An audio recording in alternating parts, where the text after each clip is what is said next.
Shalom, Koholo, Yahweh Ba'Shem, Yahweh Shai, Ba'Shem Makaturash. Double honors to the apostles and the elders of Great Millstone, who have taught us his truth and the spirit of power of Yahweh Ba'Shem, Yahweh Shai.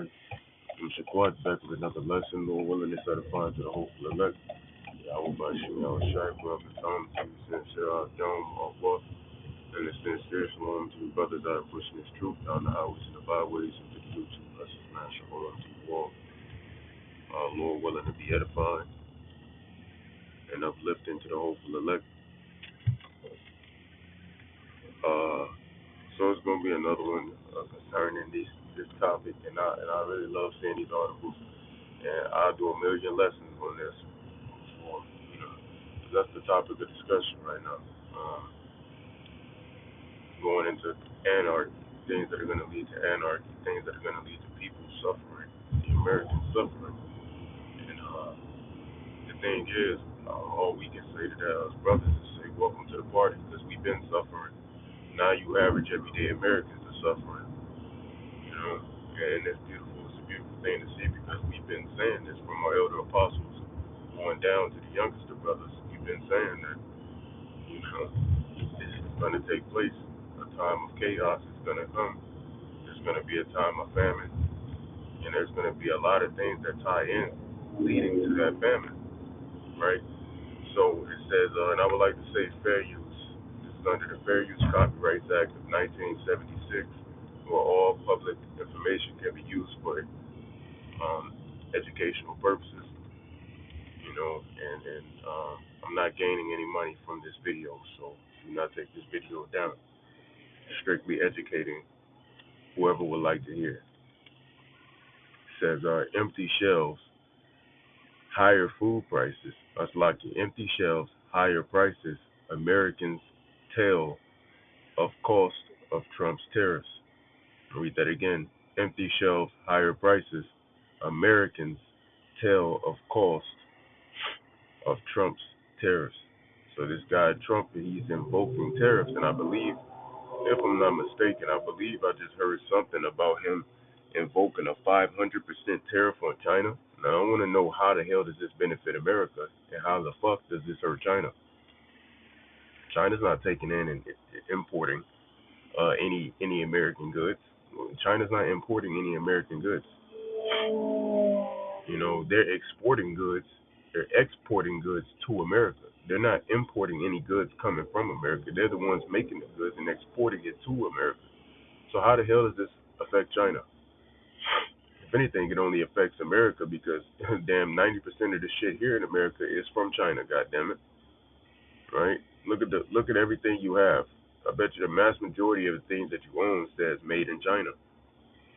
Even the food you eat say made in China. Oh, what the fuck? Right? So how does this hurt China? How does this benefit America? Because if anything, it hurts America because at the borders, you know, they have to, or the borders, the ports, at the ports, that's what I meant to say. Because at the ports, America now has to pay that tariff, like American businesses, right? So American businesses, they buy goods at the port to forward their business. Now those companies have to pay that tariff. So they're paying the extra money. Not any Chinese people, not Moab. American companies are paying that tariff. So it's affecting them, and then in turn, it's causing them to have to raise their prices up just to balance out the fact that they just paid a buttload of money that they didn't have to pay before, and a buttload of money that they likely can't afford to be paying. So now they gotta raise the prices up on the consumer. Now the consumer got to pay for it. So it ultimately is hurting the American businesses, which in turn is hurting the consumers' pockets, which also in turn is hurting it hurts the American economy, right? And hey, this is supposed to happen, man. Yeah, it's like I was telling a brother last night. I said, man, the Lord is literally besieging America. He's sieging it, right? He's literally taking away everything that makes America America, and just crumpling this motherfucker from the inside out. And it's a beautiful thing to see. The Lord is truly dealing in measure. He's truly dealing in measurement, right? So it says, as a mother of two, Paige Harris has noticed a change in the way she shops for her family. Items that I have bought regularly have gone up in price steadily, and indeed they have. She said, from hair dye to baby formula, our grocery list has gotten smaller, while our budget has had to increase. Meats like steak are a no-go for our household. You know, 'cause steak costs a buttload of money right about now. Lamb, goat, etc. Says Harris, 38, lives and works as a teacher. Says, that shit don't matter. I don't really care to read that. But it says on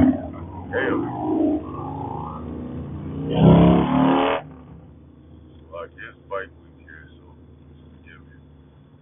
It says on Thursday a study from I'm not getting into all that, revealed that companies were expected to pay at least 1.2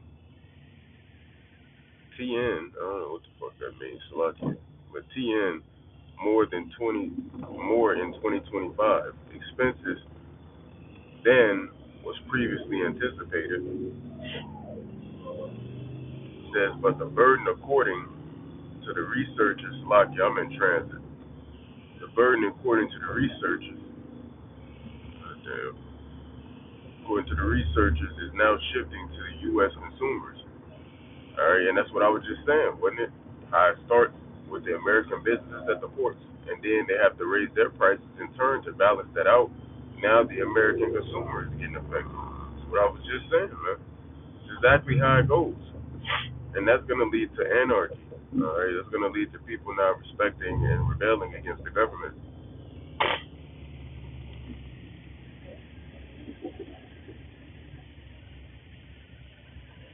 They calculated that two-thirds of the expense shock, more than uh, uh, 900 BN. I don't know if that means billion, but whatever. 900,000. I mean $900 BN, whatever. I don't know what the fuck. I've never seen people write like this. Brother, help me. Brothers, help me out. You know what the fuck that? I don't know if it means billion, BN. I don't know. I probably do know it. It just ain't thinking. Whatever. Will be absorbed by Americans.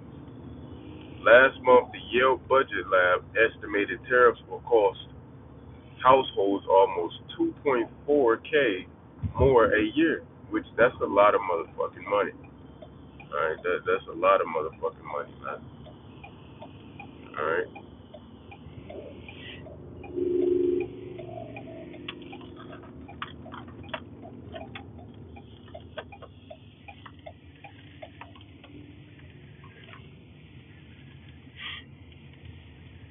it's a lot of motherfucking money. Man. It's like you bear with me, I'm about to pour. Bear with me a moment, momentarily.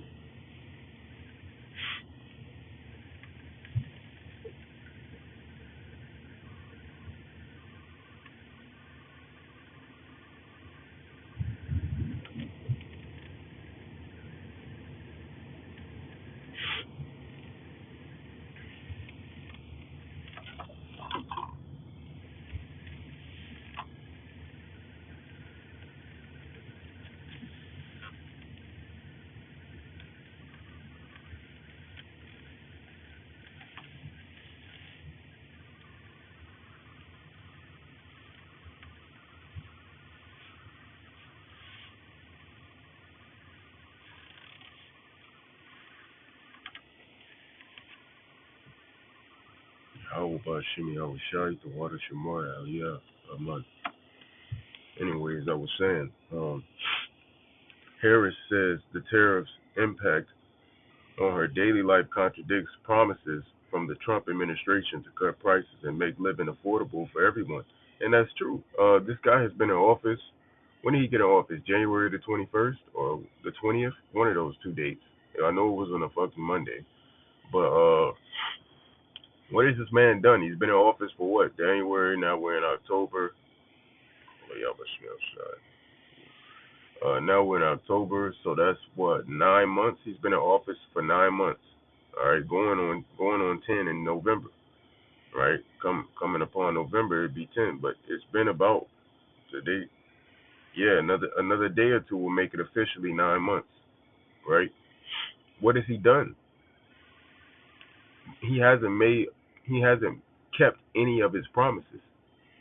Right. This devil hasn't kept any of his promises that he made to the American citizens. Now they're realizing that, especially those MAGAs, and now they're pissed off.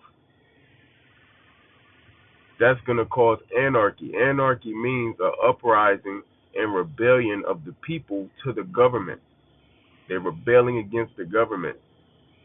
The power is more so to the people. Anarchy, man. We keep preaching about this, but you people ain't listening. But it's okay because it's only for the elect, right? I'm gonna read a little bit more of this. I'm gonna read this. I'm gonna finish this paragraph off, and I'm gonna grab some scriptures. I've been reading on it too long anyway. It says, she said, you see prices soaring. It has become very clear that this administration did not and does not care about the everyday lives of Americans. And duh, bitch, duh. Why y'all people don't know this already? Obviously, Esau don't give no shit about you. Man, Trump is sent to do orders, do the bidding of the elites. He's not here for the fucking American, the everyday American. He's here to carry out the bidding of the elites. For crying out loud, you know. I was about to make a funny Christian reference, but I'm not saying that shit. But for crying out loud, the man's daughter just quite literally, um, converted to being a you know what, to being one of those professional victims. All right, you should know what I mean by a professional victim. So who do you think this man is siding with? Right? So I'm gonna grab a few precepts concerning this matter. We're gonna first go to Second Esdras 16. Okay, I guess you can't search it like that.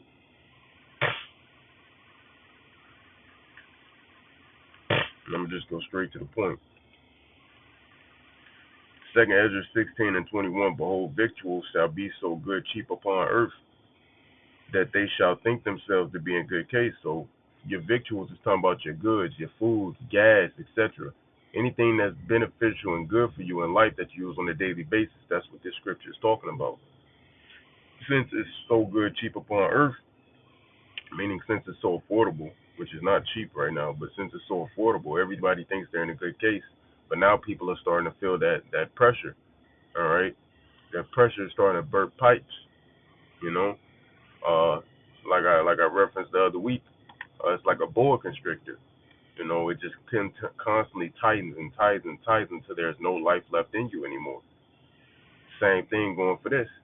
That's how the Lord is tightening the stronghold on you every average day, on your average everyday Americans, right? So y'all think y'all are getting a good case because you can still afford food, water, all your necessities. But to be honest, you're not in a good case. It says they shall think themselves to be in good case. And even then, so when you all think you're in a good case due to this, and even then shall evils grow upon earth, sword, famine, and great confusion. Emphasis on famine, because that's what we're talking about today. Emphasis on famine. Famine is going to come. Famine is already here. And soon it's going to be famine of the word, and you're really going to be cooked. But I'm talking about famine of food and bread. Of food and water, right? A famine of bread, right? So even when you all think you're going to be in a good case, the Lord is going to smite you with evils, man. It's like he said in 1 Thessalonians 5 and 3, for when they shall say peace and safety, sudden destruction cometh upon them as travail upon a woman with child, and they shall not escape. So there's no escaping these evils, right? There's no escaping these evils, man, at the end of the day. No escape, all right? Sword, famine, and great confusion. No escaping. So I want to get another one. It's actually should be up here actually. Let me do it. Go straight to the point again. It says Second Ezra 6:22, and suddenly shall the sown places appear unsown. The full storehouses shall suddenly be found empty. All right. So what are these sown places, man? Your farms, man. This is talking about your farms, right? You know, it's gonna be found empty. I just seen a video a few days ago, a little bit earlier this week, of a woman recording basically on the side of the road. She was like, people wondering where free food is, blah blah. Here go a bunch of free food, and they was gathering it. It was basically like these big ass trucks just dumping off a bunch of crops, a bunch of fruits, veggies, etc. That was still really good. They were still good condition. They were just dropping them off and just leaving them on the sides of roads, just leaving them. And apparently, they were paid. They're being paid, by the upper echelons to do that. To further American hunger, to further famine, to further the distress of Americans, right? And we told you about this stuff. And now there aren't really many people to even work these farms, which is another reason they're going to be found unsown, right? Unsown goes into untilled because you got to till the ground for things to grow. It's going to appear unsown because farmers aren't going to be working there either. What are they doing? You got them giving Northern Kingdom hell, giving them the boot. If you didn't realize, the majority of these farms were run and worked on and operated by the Northern Kingdom. Now they're giving them the boot. Your average everyday American don't want to go work on the farm for pennies on the dollar. Because honestly, I was looking. I went into articles a few months ago concerning this. Bro, farmers don't get paid shit, bro. They don't get paid shit. Man, that would be a perfect job for a Northern Kingdom Israelite in the eyes of Esau Edom, because they just got to pay them pennies on the dollar, because that's ultimately what the hell you getting paid being a farmer. That shit well below the minimum wage in any damn state. Shit, that's diabolical. So your average everyday American, they're not gonna take up that type of job and not get paid shit for that hard, laborsome job, that physically taxing job. So now the places are empty, and they're on a hunt to find, or they're quote unquote on a hunt to find farmers to get back on these lands and get to working, but they're not really looking. This is what they want to happen. They want this to happen, right? So this is not, oh my God, Esau panicking. We gotta get it. No, man, he wanted this to happen. All right. I remember Kill Bates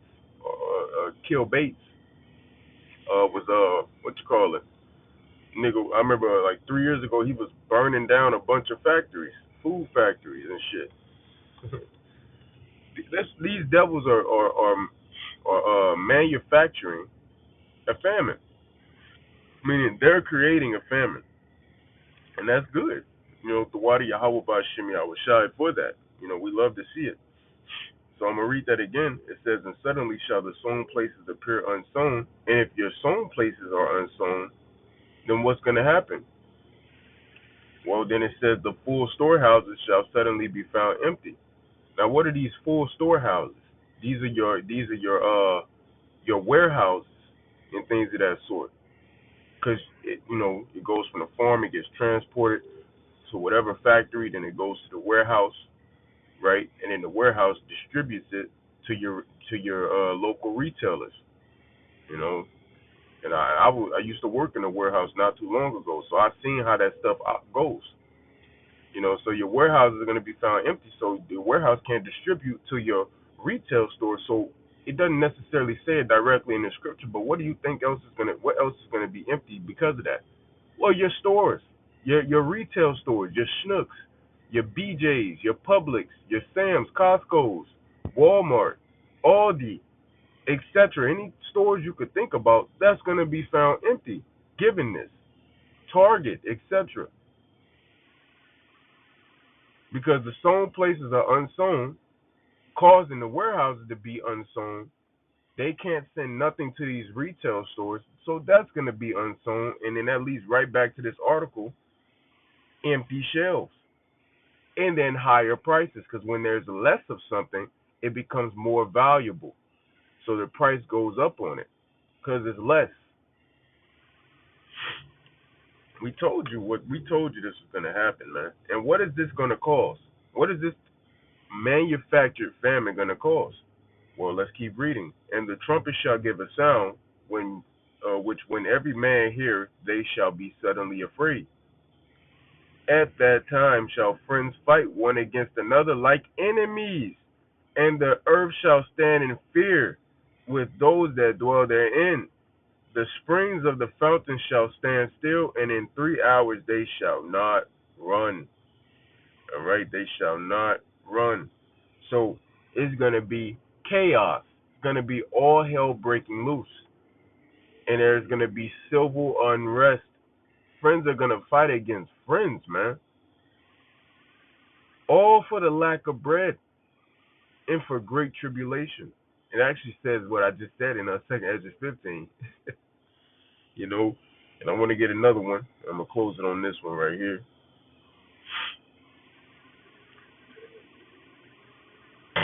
Okay.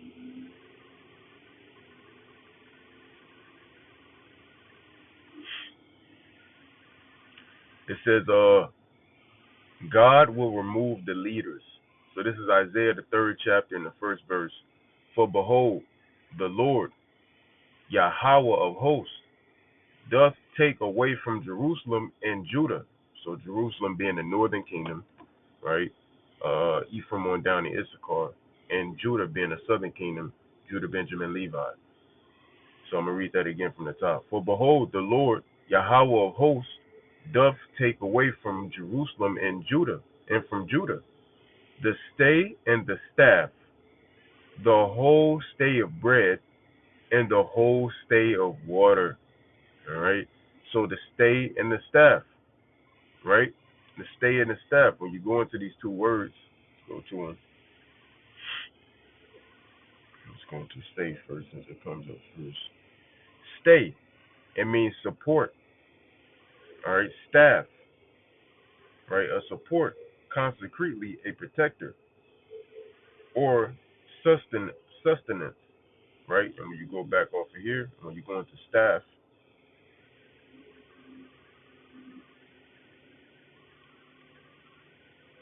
support of every kind, staff, all right, a walking stick, you know. So basically, this is the Lord taking away the support from Israel, you know, SNAP benefits getting cut off, etc. Right? He's taking away that comfort from our people and from everyday average American. Don't get me wrong, the heathens are getting caught up in this too. And who gives a damn about them? But this is a reason why it's called the time of Jacob's trouble. We're going to read that again. For behold, the Lord Yahweh of hosts doth take away from Jerusalem and from Judah the stay and the staff. So he's taking away their support. He's taking away what gives them comfort. Remember, for victuals shall be so good cheap upon earth that they shall find themselves to be in a good case, or think themselves to be in a good case. That's what this is going back to.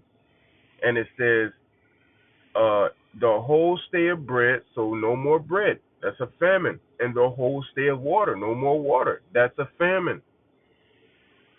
And that's going to cause what?